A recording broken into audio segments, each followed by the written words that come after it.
Baik, Bapak, Ibu, dan Saudara sekalian, selamat sore, Shalom.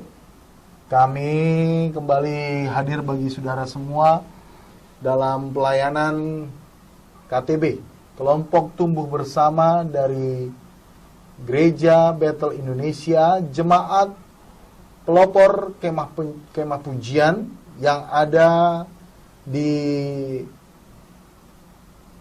Jalan Pelopor, Tegal Alur, Kalideres, Jakarta Barat. Baik Bapak Ibu, dalam sesi pertemuan ini kami juga mau menyampaikan kembali kepada Sobat Prestasi dan pemirsa Bible TV yang dikenan Tuhan, kita sudah pindah tempat. Kita berada sekarang di posisi tempat di daerah kira-kira Kalideres, Cengkareng, ya, kurang lebih 1 bulan ini. Ya. Jadi kami akan melanjutkan pelayanan yang dialih fungsikan kepada kami dari Gereja GBI Jemaat Pelopor dalam manajemen yang lama, dan sekarang kepada kami khususnya penggembalaan oleh saya sebagai gembala sidang di sana, Pendeta Jujung Tambunan. Dan hari ini saya bersama dengan hambanya, yaitu Bapak Handi. Amin. Bapak Pendeta Handi dari GBI Jembatan 2 yang ada di Jemaat Pelajari. Dan mari kita persiapkan hati dan pikiran kita untuk menerima kasih dan kuasa Tuhan serta lawatan kuasa firman-Nya dalam kehidupan kita semua, pribadi lepas pribadi. Untuk itu sebelum kita mulai, mari izinkan hambanya Bapak Pendeta Handi akan berdoa untuk doa pembukaan ini. Mari silakan Pak Pendeta. Mari saudara-saudara sahabat prestasi, kita berdoa. Bapa dalam surga, kami mau percaya Tuhan, pada sore hari ini Kau pimpin kami semua Bapa, dan Bapa percaya khusus hamba-Mu Bapa, Bapak Pendeta Jujung akan memberikan berkat-berkat-Mu Bapa untuk sore hari ini, sehingga kami percaya Bapa, firman yang ditaburkan akan menguatkan kami semua. Amen. Memperbarui kami semua dan menjadikan kami anak-anak perjanjian-Mu Bapa. Terima kasih Bapa, dalam nama Tuhan Yesus hamba telah berdoa dan ucap syukur. Haleluya. Yang percaya katakan amin. Amin. Baik Bapak, Ibu, dan Saudara sekalian, sebelum kita masuk ke dalam renungan firman Tuhan, mari kita bersama-sama langsung saja akan melihat kebenaran firman Tuhan yang terambil dari Injil Yohanes pasal yang ketiga. Injil Yohanes pasal yang ketiga,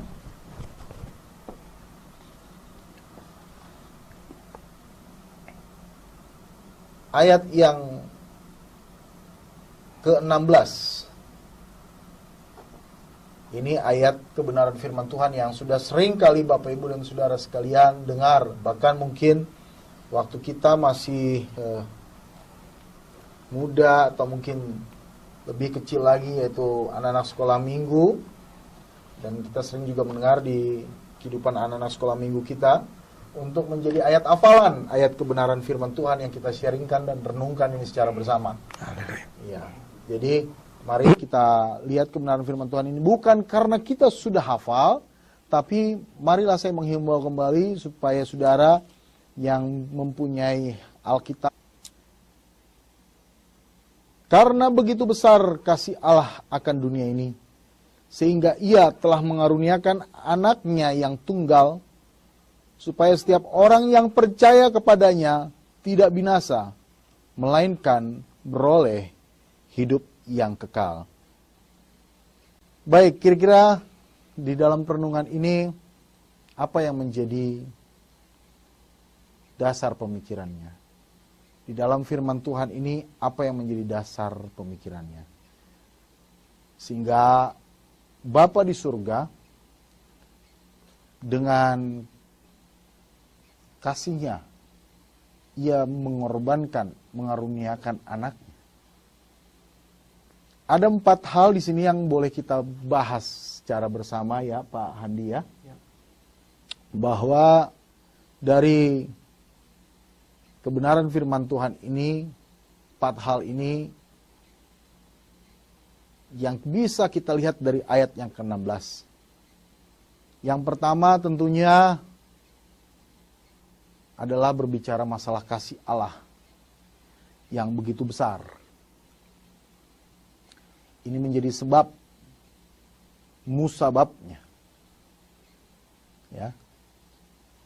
Lalu yang kedua adalah anaknya sebagai pemberian. Anaknya sebagai karunia yang dikorbankan bagi saudara dan saya untuk menebus dosa-dosa kita tentunya. Lalu yang ketiga adalah iman yang menjadi syarat utama.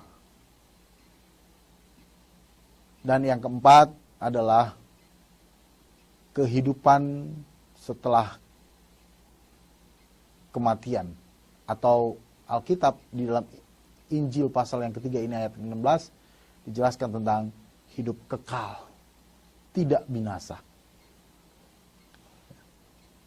Dari yang keempat ini kami mau membahasnya buat kita semua di sini, bahwa bagaimana Allah bisa menyatakan mengorbankan anaknya bagi saudara dan saya, bagi dunia ini. Alkitab bilang karena begitu besar kasih Allah atas dunia ini, akan dunia ini, maka kita melihat bahwa kasih Allah itu menjadi sebab utama untuk mengasihi dunia ini. Allah tidak melihat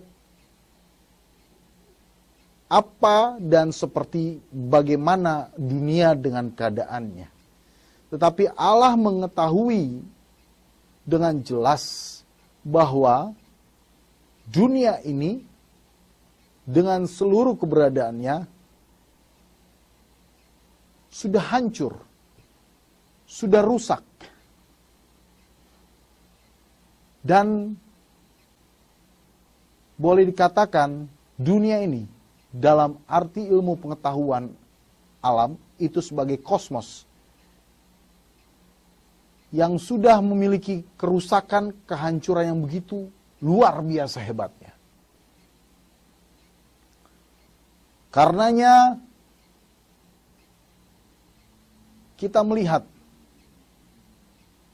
bahwa Allah yang mengasihi dunia ini yang begitu rusak, yang begitu hancur ini, sebagai sesuatu yang dahsyat buat saya, Bapak Ibu. Tentunya yang dahsyat ini Pak Handi. Ya, betul. Ya.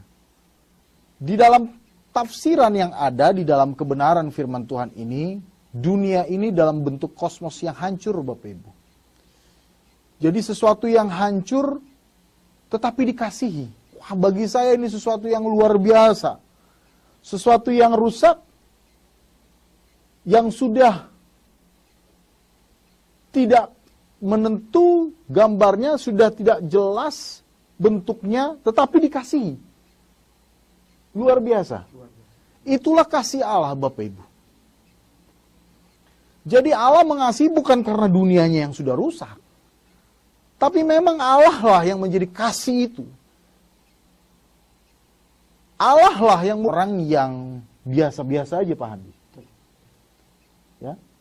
Nikodemus ini guru besar. Ya. Ya. Ahli dalam bidang Taurat. Ya. Dan percakapan itu telah menciptakan diskusi yang begitu dalam, diskusi yang begitu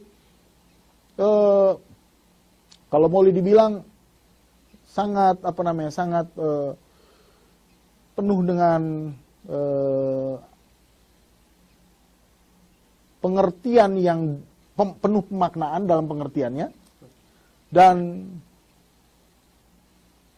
sedikit banyaknya membuat Nikodemus justru berpikir tentang kapasitasnya sebagai seorang ahli dalam bidang Taurat, ketika mendengar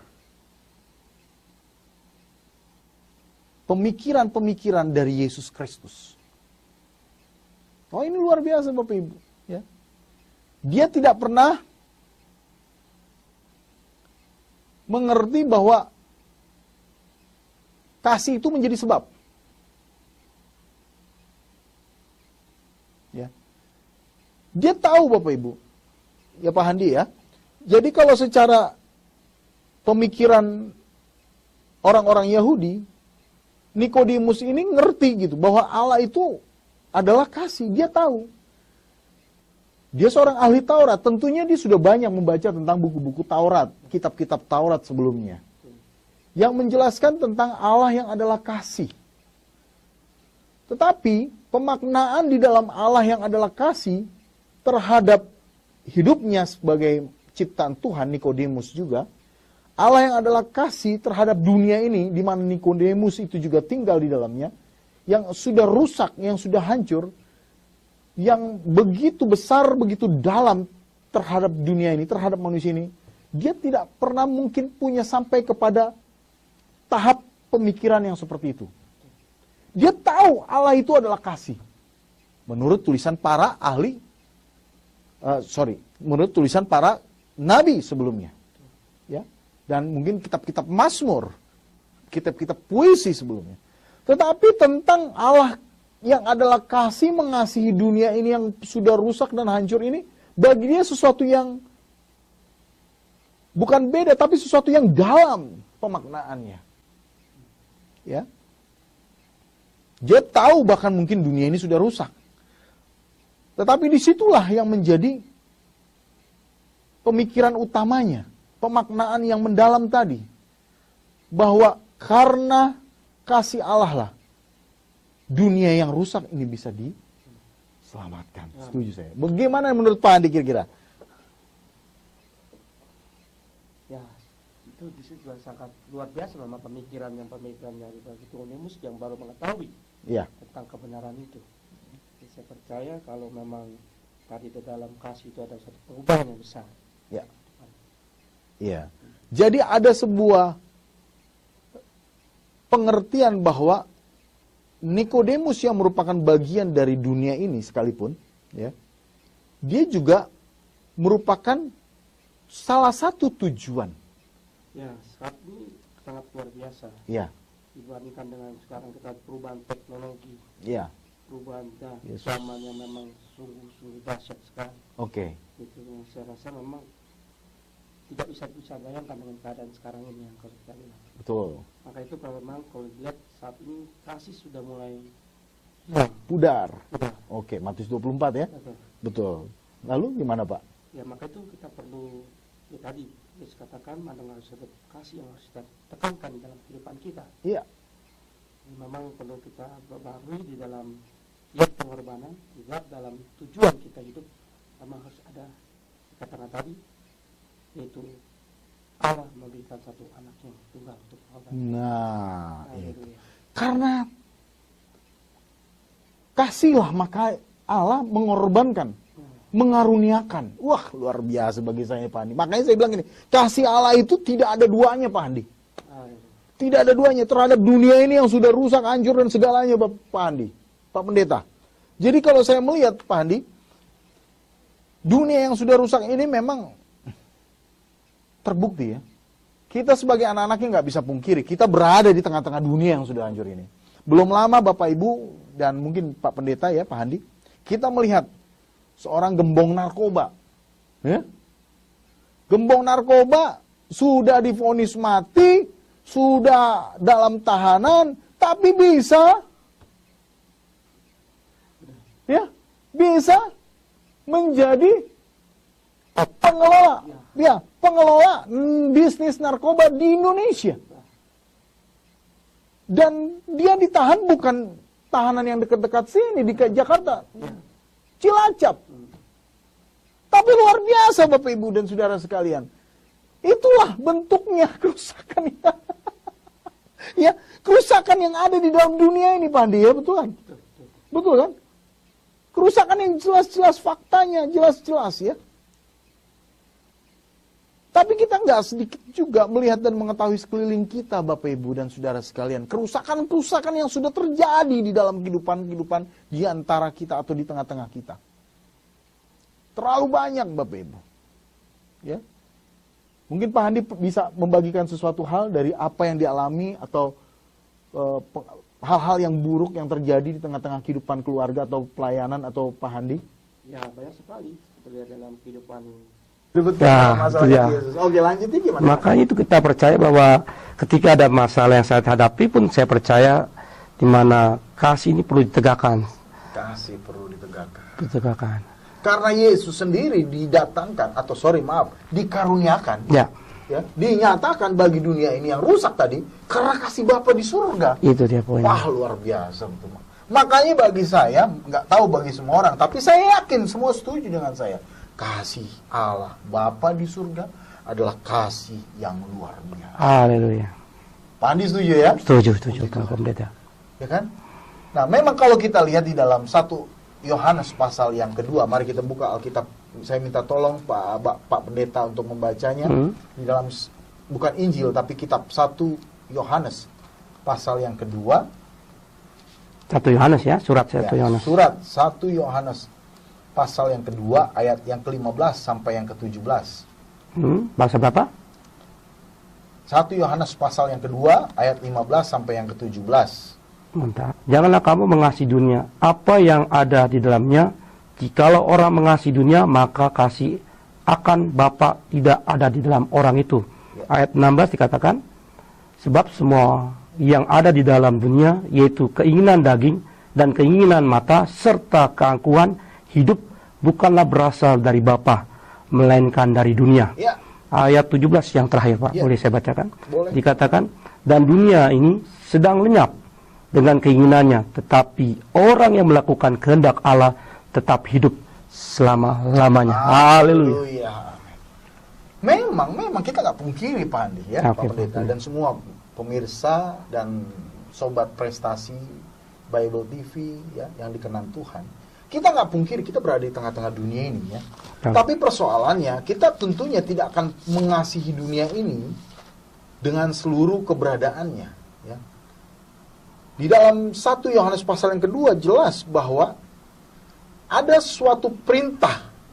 Karena ini perintah. Jangan kamu mengasihi dunia ini dan apa yang ada di dalamnya. Jikalau orang mengasihi dunia, maka kasih akan Bapa tidak ada di dalam orang itu. Apa kira-kira yang tidak boleh dikatakan di dalam perintah tadi? Apa yang diperintahkan supaya tidak boleh dilakukan tentang mengasihi dunia? Ya.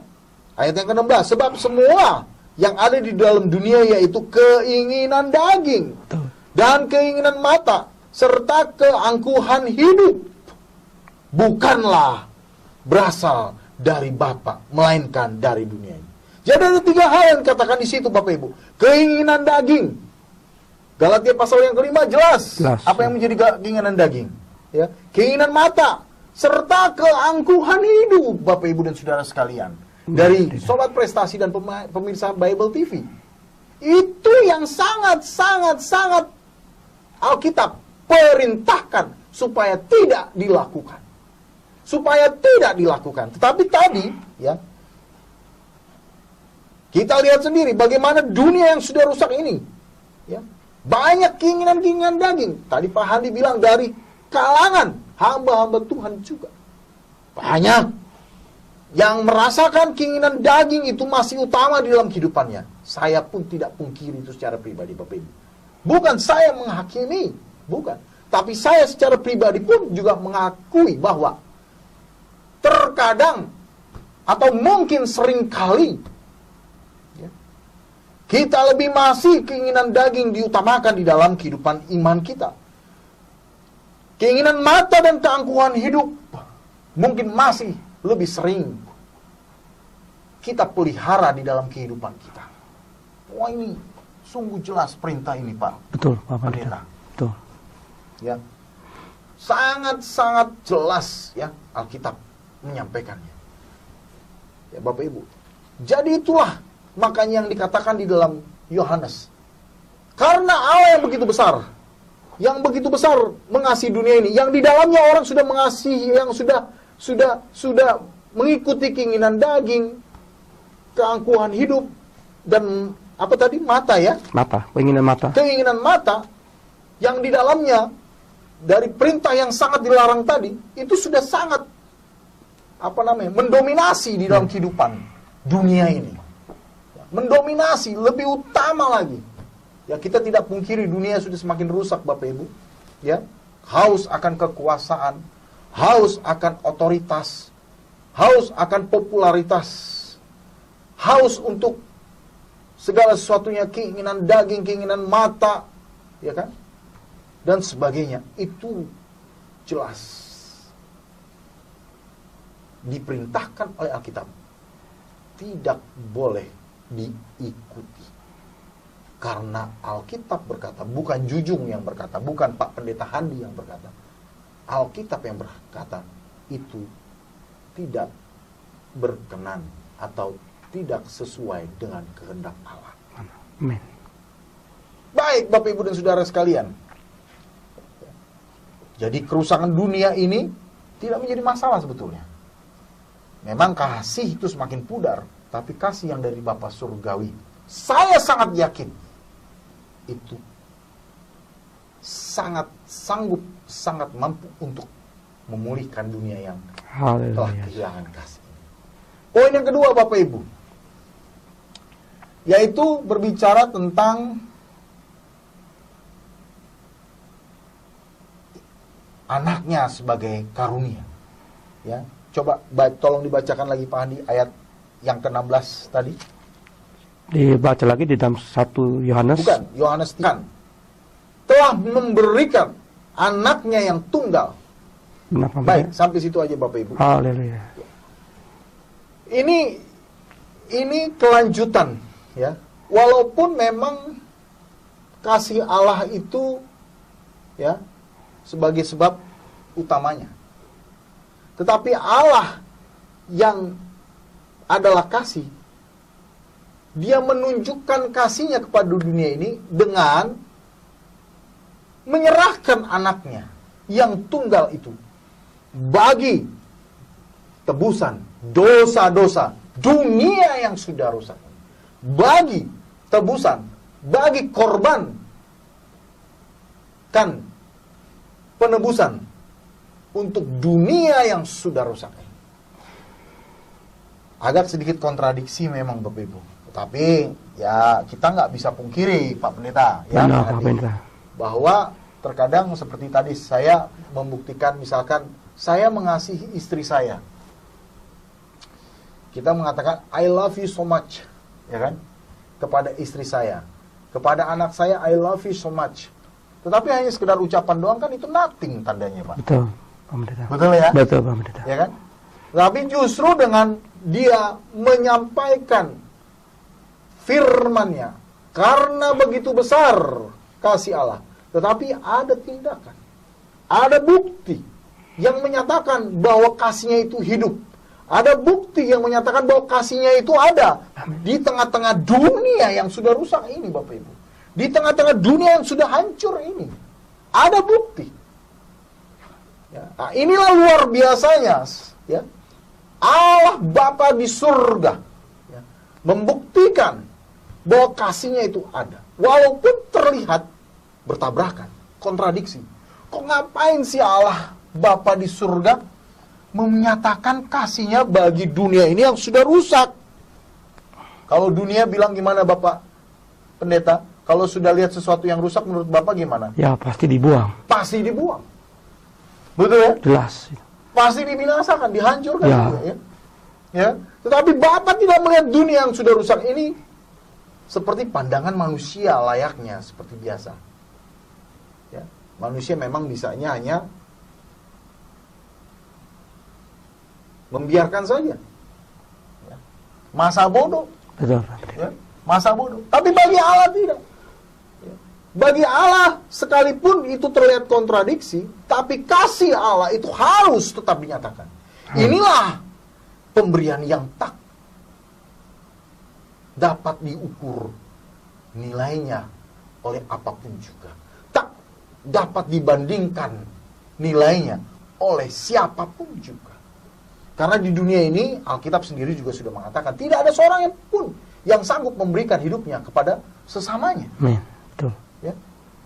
Tapi Yesus Kristus bertindak di atas dasar kasih Bapa di surga tadi. Di atas dasar kasih Allah yang begitu besar tadi.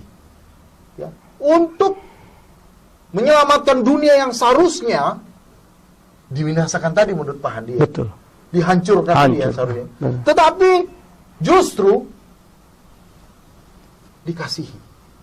Justru dia punya rencana untuk diselamatkan, dimenangkan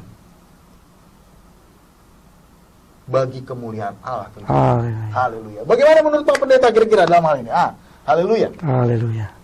Ya memang kita lihat dari luar kasih Allah yang luar biasa. Ya.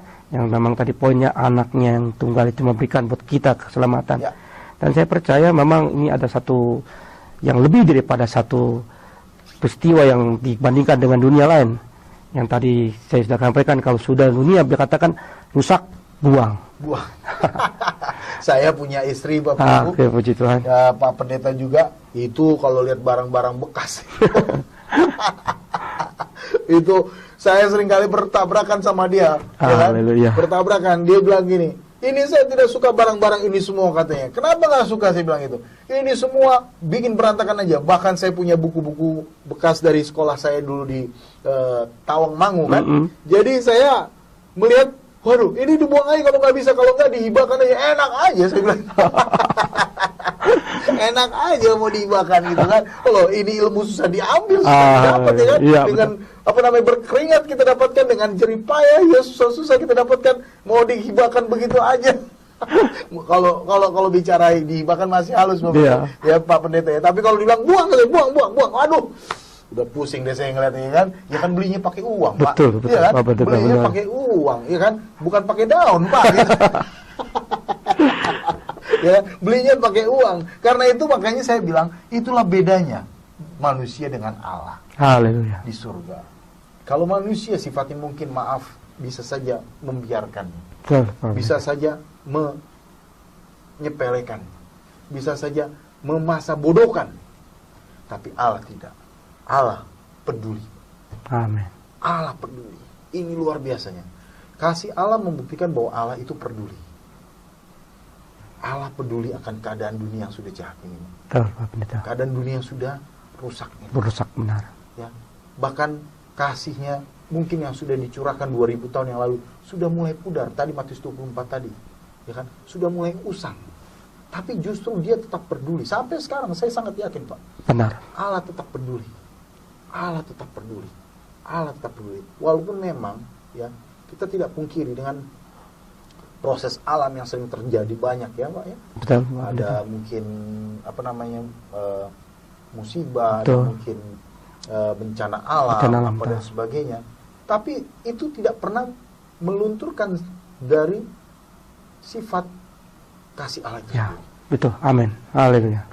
Itu Pak. Itu besar. Tidak pernah mengurangi bobot dari kasih Allah itu sendiri. Betul. Ya. Belum lama saya baca sebuah Facebook dari seorang hamba Tuhan juga, dia memprotes gitu kan. Pendeta dari GBI juga, kebetulan saya nge-link ke dia. Dia memprotes dari salah satu komentar yang katanya menurut dia itu adalah pendeta juga atau hamba Tuhan juga, tentang kejadian yang belum lama pesawat jatuh ini, Pak. RS ya. RS ya. Dia mengomentari tentang jatuhnya pesawat ini akibat katanya dosa-dosa manusia. Waduh, dalam sekali saya bilang ini. Sudah dalam ini saya bilang ini. Komentar yang sangat diskriminatif ini ya. Ya, sangat diskriminasi nih ya. Jadi saya membaca dia punya statement, dia punya komentar balasan gitu kan dari hamba Tuhan yang mengomentari bahwa jatuhnya pesawat akibat ini salah satunya adalah dosa katanya kan.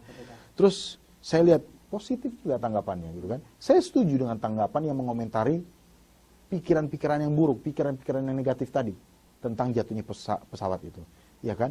Walaupun memang ada kesaksian dari beberapa gereja katakan bahwa Tuhan ya membuktikan bahwa saya tidak ikut serta di dalam itu dari kejatuhan pesawat itu. Iya, memang betul Tuhan tidak ikut Tuhan membuktikan diri bahwa ini kehendaknya Tuhan untuk dia tidak ikut serta. Tapi bukan berarti jatuhnya pesawat itu tidak di dalam kendalinya Tuhan. Betul nggak? Betul nggak Pak Pendeta? Ya kan? Bukan berarti bahwa jatuhnya pesawat itu tidak di dalam kendali Tuhan, tidak di dalam pengetahuan Tuhan. Dan mungkin saja, bisa saja tanpa kita mengetahui maksud dan rencana Tuhan kan, itu menjadi kehendak Tuhan bagi yang ada di pesawat itu, yang jatuh di pesawat. Ya kan? Seperti yang belum lama kejadian di Eropa, di negara Jerman kalau nggak salah ya. Jerman ya. Ya. Walaupun itu human error katanya, ya, human error. Tapi bagi saya kita nggak bisa menelaah seperti kejadian AirAsia ini hanya karena dia selamat tidak dari jatuhnya pesawat itu, lalu dia bilang, wah saya atas dasar kehendak Tuhan, secara secara sebagian dari rencana Allah. Saya pikir begitu ya kan, sebagian dari rencana Allah. Tapi kan itu mengena pada dia, tapi mengena pada orang lain yang ada di pesawat itu belum tentu itu tidak jadi rencana Allah, ya belum tentu kan. Jadi kita juga harus berhati-hati Pak Handi, menangkap sebuah statement yang kelihatannya maaf kata tanda kutip ya rohani, tapi sebetulnya di balik itu semua diskriminasi, ya, kesombongan rohani yang muncul.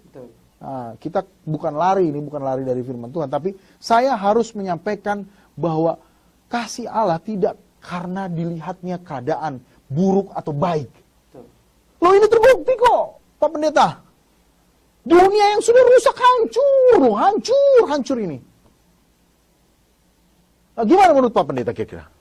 Ya, kalau kita lihat memang setiap peristiwa yang kalau dikatakan AirAsia itu memang tidak bisa ponis kejadian-kejadian itu terjadi akibat daripada dosa yang tadi dikatakan. Iya. Tidak. Menurut sebagian orang. Oke. Bisa. Yang kita jelas memang itu perlu kita lihat di dalam kasih bagaimana peristiwa itu. Nah, itu. Ya kan? Jangan kita menyangka bahwa sesuatu yang baik itu menjadi terlihat kasih Allah di situ. Lalu sesuatu yang tidak baik tidak terlihat kasih Allah. Wah, itu memilah-milah namanya. Membatasi Tuhan punya kuasa itu namanya. Salah itu. Nggak benar itu. Gitu Pak Pendeta. Ya. Jadi dia mengaruniakan memang karena itulah kasihnya yang sudah rusak gitu. Dia tidak melihat keadaan ini baik atau tidak baik. Gak mungkin lagi dilihat karena dia sudah tahu bahwa dunia ini sudah semakin jahat. Alkitab berkata demikian. Firman Allah berkata demikian. Ya kan? Hanya dari ataslah yang datangnya kebaikan katanya Alkitab, firman Tuhan kan. Ya kan? Jadi Yesus datang dari Bapa di surga, Yesus datang dari yang atas sebagai kebaikan bagi dunia yang ada di bumi ini. Yang sudah rusak dan hancur ini Bapak Ibu. Dan saudara sekalian. Jadi jangan khawatir kalau keadaan ya Pak Handi ya Pak Pendeta. Kalau keadaan di mana mungkin kelihatan kiri kanan kita tidak baik, rusak mungkin atau mungkin kita berada di dalam lingkungan kehidupan yang tidak baik, jangan pernah berpikir bahwa tidak ada kasih Allah di situ. Salah itu, belum tentu. Ya, belum tentu. Justru siapa tahu Tuhan menempatkan kita di posisi-posisi yang sangat tidak nyaman, yang rusak barangkali, yang tidak baik bagi dunia, tapi ada maksud dan rencana Tuhan di situ. Dan kita akan melihat bagaimana kasih Allah yang luar biasa dinyatakan di dalam kehidupan kita. Dan kita bisa menjadikan berkat kasih Allah itu bagi lingkungan kita. Nah itu kira-kira.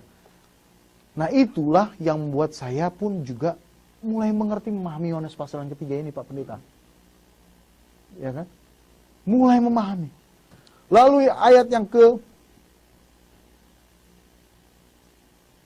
16 ini, poin yang ketiga Pak Pendeta. Kita melihat ya. Dari kata, karena begitu besar kasih Allah akan dunia ini, sehingga ia telah mengaruniakan anaknya yang tunggal, supaya setiap orang yang percaya kepadanya Ada kata yang percaya yang kepadanya. Berarti ada maksud dan tujuan dari iman. Iman ini menjadi syarat utama. Ya. Syarat satu-satunya. Saya membaca tafsiran dikatakan ini betul-betul sangat strict. Ya. Syarat satu-satunya. Jadi tidak kompromi lagi Pak Pendeta. Tidak ada lagi. Tidak ada lagi kompromi. Enggak ada lagi tawar-menawar. Ya. Alkitab berkata, jika engkau percaya, engkau yang diselamatkan. Amin. Ya kan? Imanmu menyelamatkanmu. Nah, jadi satu-satunya deal. Amin. Saya setuju. Tidak ada kompromi yang lain, tidak ada solusi yang lain, hanya iman. Ya. Iman menjadi solusi satu-satunya. Ya. Kebenaran ini juga ditegaskan. Mari Pak Pendeta, silahkan buka dari Roma pasal yang keempat, ayat yang kelima. Ini tentang kesaksian Abraham. Roma, Yang keempat.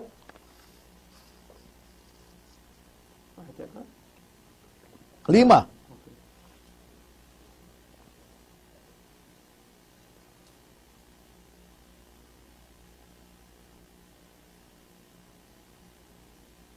Silakan Pak Pendeta. Boleh saya bacakan pada pemirsa semua. Kita sahabat-sahabat yang pasti dikatakan di situ, tetapi kalau ada orang yang tidak bekerja namun percaya kepada Dia yang membenarkan orang durhaka, imannya diperhitungkan menjadi kebenaran. Nah, baik Bapak Ibu, iman menjadi satu-satunya, tidak ada solusi yang lain. Iman, berimanlah engkau kepada Allah. Kenapa di dalam tulisan Paulus pas di kitab Roma ini dikatakan tentang iman itu membenarkan Abraham? Kita tahu bahwa zaman Abraham belum ada tulisan kitab Taurat, betul nggak? Betul. Ya kan? Lalu caranya untuk membuktikan Abraham dibenarkan itu lewat apa Bapak Ibu? Ya lewat imannya. Lewat keyakinannya. Tidak ada hal yang lain yang menjadi tolak ukur dari kepercayaannya. Taruhlah sekarang mungkin istilah itu dikatakan sebagai agamanya Abraham. Tidak ada. Hanya keyakinan saja yang menjadi tolak ukur Allah terhadap Abraham. Makanya Abraham dibilang, Bapak Orang percaya. Bapak orang percaya. Haleluya. Bapak orang dari yang memiliki keyakinan. Amin. Wah, luar biasa. Dahsyat luar biasa Pak Pendeta. Yang memiliki keyakinan. Amin. Ini luar biasa Bapak Ibu. Makanya di dalam hal ini satu-satunya. Ya. Jadi dibenarkan. Kalaupun saat itu ya ada di lingkungan kehidupan kita ya, orang-orang yang tidak percaya, tetapi kalau dia mendengarkan ya, dengan imannya, dia percaya, meyakini dengan imannya tentang kehidupan ini dapat merasakan kebaikan, saya pikir dia akan diselamatkan. Pasti diselamatkan. Dalam Yohanes pasal yang kelima, Pak Pendeta, kita buka Yohanes pasal yang kelima. Bukan Injil ya? Oh sorry, betul. Injil Yohanes pasal yang kelima. Ya, sorry. Injil Yohanes pasal 5 itu 4 dikatakan, aku berkata kepadamu, sesungguhnya barang siapa mendengarkan perkataanku dan percaya kepada Dia yang mengutus aku, ia mempunyai hidup yang kekal dan tidak turut dihukum, sebab ia sudah pindah dari dalam maut ke dalam hidup. Haleluya. Kita menjelaskan kira-kira apa maksud dalam hal ini. Oh puji Tuhan. Ya pemirsa prestasi dan juga Bible TV dikatakan di sini memang di mana Tuhan mengajarkan kita tentang iman tadi, berbicara poin ketiga.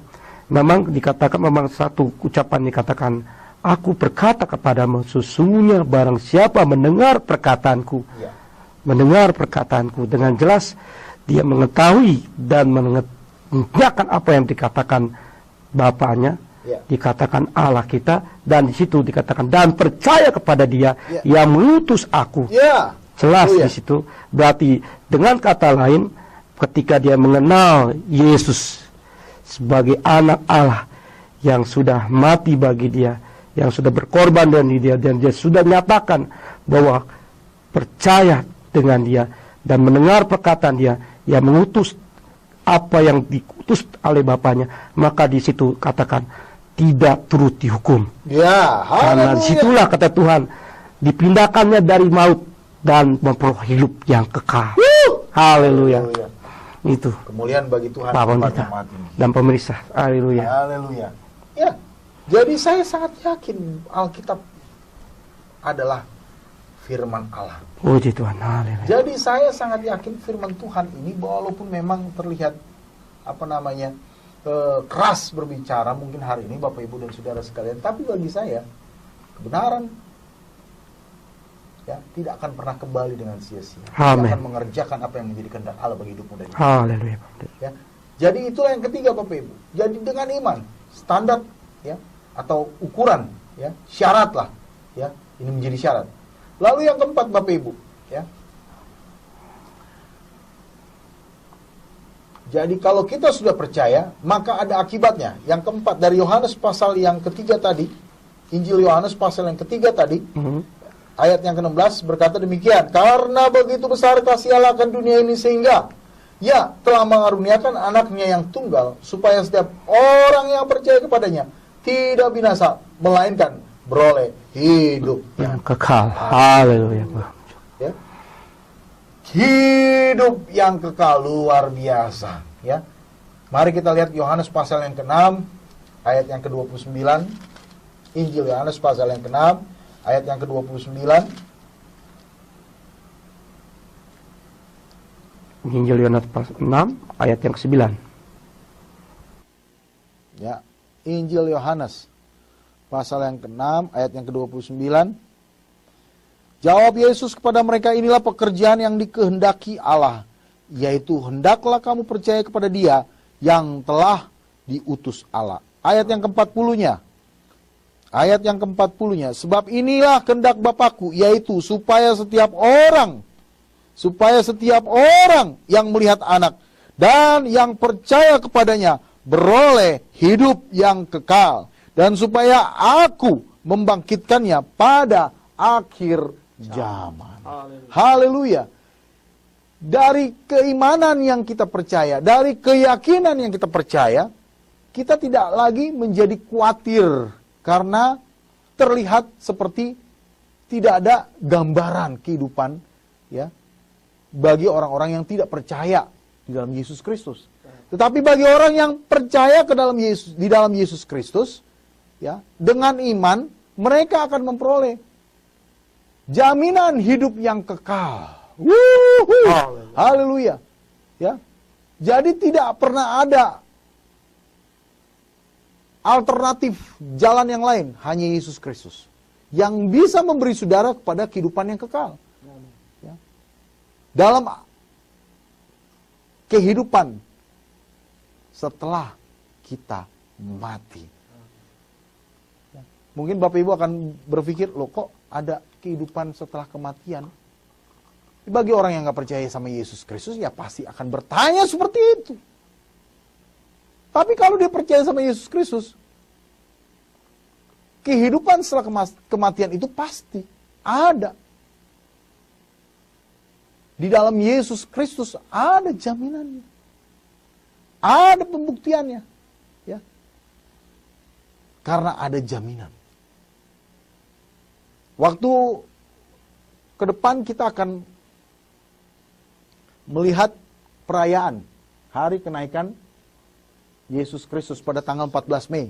Amen. Ini kesempatan juga buat Bapak, Ibu, dan Saudara pemirsa sekalian yang ada di Bible TV dan Sobat Prestasi, untuk kami mengundang supaya Bapak Ibu datang ke acara kami, ucapan syukur dan perayaan hari kenaikan Yesus Kristus ke surga pada tanggal 14 Mei nanti 2015 ya, bukan 2016. 2000 kejauhan ya, 2015. Nah, kita mengundang. Nah, pada peringatan itu, kalau kita flashback secara historikal, secara sejarah, Maka kita melihat bagaimana Yesus naik ke surga. Di dalam Injil Yohanes juga dikatakan, aku pergi ke rumah Bapa di surga. Haleluya. Jadi ada tempat. Ada tempat yang membuktikan atas keimanan kita, keyakinan kita kepada Yesus Kristus. Setelah kita percaya dan hidup di dalam Dia, maka setelah kematian ada kehidupan. Itu pasti, gak usah ragu-ragu lagi. Dan tidak usah takut untuk masalah itu. Makanya kalau orang hidup di dalam Yesus Kristus, dia tidak takut akan kematian. Dia justru bersuka cita. Karena di dalam Yesus Kristus, ada kehidupan kekal. Ada jaminan. Gimana Pak Pendeta? Haleluya. Gimana Pak Pendeta? Jadi jelas dari yang disampaikan oleh Bapak Junjung Pendeta kita ini, memang mendasarkan daripada tadi tema kita, Ya. kasih adalah pengorbanan. Haleluya. Jadi jelas dari bahwa kita saat sore ini mengatakan bahwa Yesus nyata. Yes. Dia mati dan saatnya dia nyatakan dia berasal di atas dan dia kembali pada asal. Haleluya. Betul Bapak Ibu dan Pak Pendeta sekalian. Amin. Ya. Penulisan Paulus dalam 1 Korintus juga bilang, sia-sia kita kalau Yesus nggak bangkit. Haleluya. Nah kematian di dalam orang percaya ada kebangkitan. Amin. Haleluya, itu pasti. Ya, itulah Bapak Ibu dan Saudara sekalian yang dikasihi oleh Yesus Kristus. Tentunya kami juga mengasihi saudara semua. Amin. Ya, kami dari GBI Pelopor Jemaat Kemah Pujian yang ada di Jalan Pelopor, Blok F 9, nomor 1 sampai nomor 3, ya, depan taman gereja. Kami ada di depan taman. Kami mengundang Bapak Ibu, jika rindu untuk didoakan, jika rindu untuk mendengarkan kebenaran firman Tuhan yang dapat memberikan kebangunan rohani, kebangunan iman, mari kami menyambut dan menerima dengan penuh kasih, seperti Yesus Kristus mengasihi kita semua. Dan kami juga percaya melalui pelayanan dan melalui setiap pelayanan kami yang baik ada di radio ini dan juga pelayanan konseling dimanapun juga, itu akan memberkati saudara semua dan kita semua.